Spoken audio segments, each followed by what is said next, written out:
जय श्रीराम. जीवनात सर्वोच्च लाभ कोणता? आपण वेगळ्या वेगळ्या संदर्भामध्ये लाभ शब्द हा पाहत असतो. कधी प्राप्ती म्हणून, कधी वृद्धी म्हणून, कधी हानीच्या विरुद्ध असणारा शब्द म्हणून, मिळवण्याची गोष्ट म्हणून. त्याला आपण सगळ्यांना लाभ म्हणतो. जसं अमक्या अमक्याला पुत्र लाभ झाला, अमक्या अमक्याला कन्यारत्न लाभलं, म्हणजे इथं वृद्धी झाली. एखाद्याला पैसे मिळाले, प्राप्ती झाली, तरी आपण त्याला धनलाभ झाला असं म्हणतो.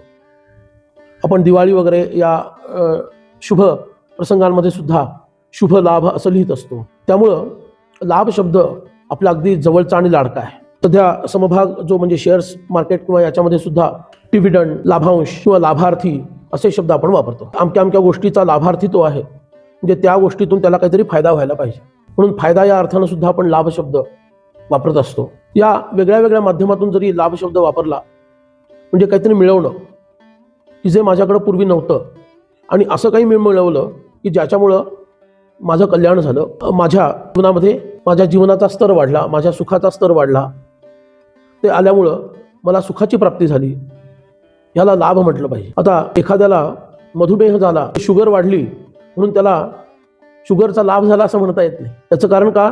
ते हानिकारक आहे, बरोबर आहे ना.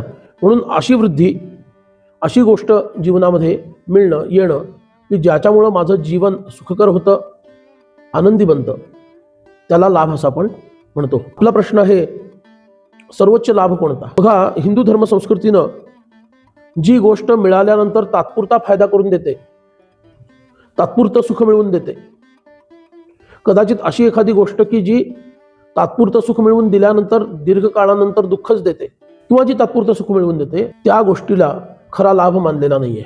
खरा लाभ कोणता मानलेला आहे? की ज्या गोष्टीमुळं किंवा ज्या गोष्टीच्या प्राप्तीमुळं, ज्या गोष्टीच्या जीवनात येण्यामुळं तुम्हाला सर्व वासनांपासून, सर्व बंधनांपासून मुक्त होता येतं आणि तुम्ही स्वतंत्र होता, खऱ्या अर्थानं तुम्ही आत्मनिर्भर होता, समर्थ होता, त्या गोष्टीचा लाभ, यालाच सर्वोच्च लाभ म्हटलेला आहे. कारण तुम्हाला धन मिळालं तरी अजून धन हवं असं वाटत राहणार, म्हणजे ते शाश्वत सुख देत नाही आहे. ते अजून हवं, अजून हवं, अजून हवं असं वाटत राहणार. ती धन मिळाल्यानंतर मी शांत राहीन, सुखी होईन, कोणी सांगू शकत नाही. म्हणून अशा गोष्टींचा लाभच काय की ज्या मिळत राहिल्या तरी त्यांनी पूर्ण तृप्ती होत नाही. अशी जी गोष्ट आहे जी मिळवल्यानंतर जीवनामध्ये पूर्ण तृप्ती येते, आता काहीही नको अशी स्थिती येते आणि मी आत्मसंतुष्ट होतो, स्थिर होतो, शांत होतो, अशी जी महान गोष्ट आहे त्यालाच खऱ्या अर्थानं लाभ असं म्हणता येईल, असं हिंदू धर्मशास्त्राचं सांगणं आहे. स्कंद पुराणामध्ये रामायणाची स्तुती करताना एक सुंदर श्लोक येऊन जातो. त्यामध्ये एक चरण असा आहे की नास्ति ज्ञान समो लाभो नास्ति रामायणात परम. ज्ञानासारखा दुसरा कुठला लाभ नाही. इथं ज्ञान शब्दाचा अर्थ आत्मज्ञान असा आहे, आपल्या आत्म्याचं ज्ञान आहे. म्हणून असं काही ज्ञान हवं, असं काही आपल्याला मिळायला हवं की ते मिळाल्यानंतर आता नवीन काही मिळवण्याची आवश्यकता राहत नाही, नवीन काही करण्याची आवश्यकता राहत नाही, आणि मी पूर्णपणे आत्मनिर्भर होऊन जातो. ह्यालाच म्हणायचा खरा लाभ. आणि हा जो खरा लाभ आहे, हा लाभ श्रीमद ग्रंथराज दासबोधामध्ये इतक्या सुंदर पद्धतीनं रामदास स्वामींनी सांगितलेला आहे.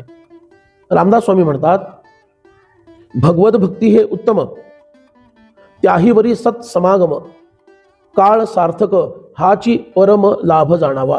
परम लाभ याचा अर्थ सर्वोच्च लाभ. म्हणून दासबोधाच्या दृष्टीनं, समर्थ रामदास स्वामींच्या दृष्टीनं सर्वोच्च लाभ कोणता आहे तर सत्समागम, सत्संग हा आहे.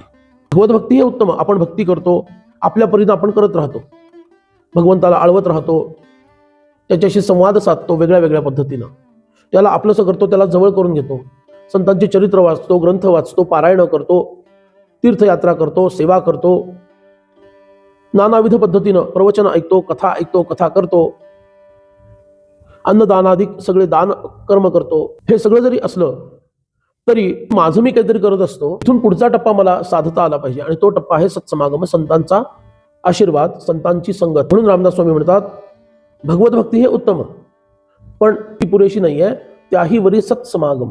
सत याचा अर्थ ज्यांनी सत जाणलेला आहे असे संत, त्या संतांच्या बरोबर आपलं काही काळ का असेना पण वास्तव्य होणं, त्यांचं सानिध्य लाभणं, आणि त्यांच्या सानिध्यामध्ये राहून आपण त्यांची सेवा करणं, त्यांच्याकडून श्रवण करून घेणं, मनन कसं करायचं हे समजून घेणं, आणि त्यांच्यामध्ये असणारे अनेक अद्वितीय असे अद्भुत गुण हे संपादन मी करण्याचा प्रयत्न करणं, आपल्यातील दोष कमी करण्याचा प्रयत्न करणं, हे सगळं आहे सत्समागम. आणि याच्यातूनच त्या दिव्य ज्ञानाची प्राप्ती होण्याचा मार्ग सुकर होतो, खुला होतो. आणि म्हणून सत्समागमाची प्राप्ती भक्तीच्या बरोबर प्राप्त होणं, यालाच रामदास स्वामींनी सर्वश्रेष्ठ सर्वोच्च लाभ म्हटलेला आहे. हा लाभ आपल्या सर्वांना होवो आणि आमचं जीवन खऱ्या अर्थानं उन्नत होवो, अशी प्रार्थना समर्थ चरणी करूया. जय जय रघुवीर समर्थ.